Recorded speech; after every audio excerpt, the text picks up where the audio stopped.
Nasubukan mo na ba ang mga nakakagutom na unlimited food? Ng isang restaurant sa Malolos na kilala din sa iba't ibang flavor ng kunyelo at halo-halo? At bukod dyan ay may mga bagong produkto din sila na ibabalita ko sa inyo. Mga tet kuya, nandito tayo sa Mohon, Malolos, Bulacan, dito sa bagong location ng Rose Delicacies, Malolos Branch. Tara, samahan niyo ako. Alfresco dining sila at compare sa dati nilang pwesto ay mas maluwang ang resto nila ngayon na kaya mag-accommodate up to 30 packs. Kilala ang Rose Delicacy sa iba't ibang flavors ng kunyelo at halo-halo at ngayon ay meron silang mga branches sa Malolos, Laridel, Bukawe, Bulacan, Apalit, Pampanga, and Angeles City, Pampanga. Ito nga pala yung lahat ng menu nila para alam nyo na isusubukan nyo pagpunta nyo rito. May mga unlimited package sila dito na 1 to sawa nyo makakain sa loob ng 2 oras. Price starts at 349.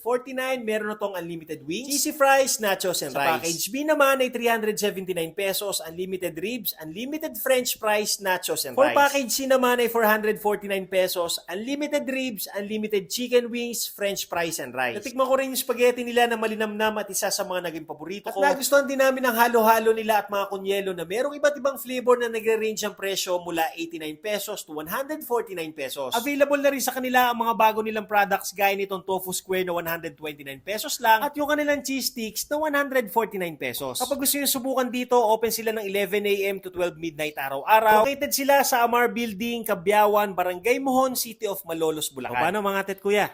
Kain tayo!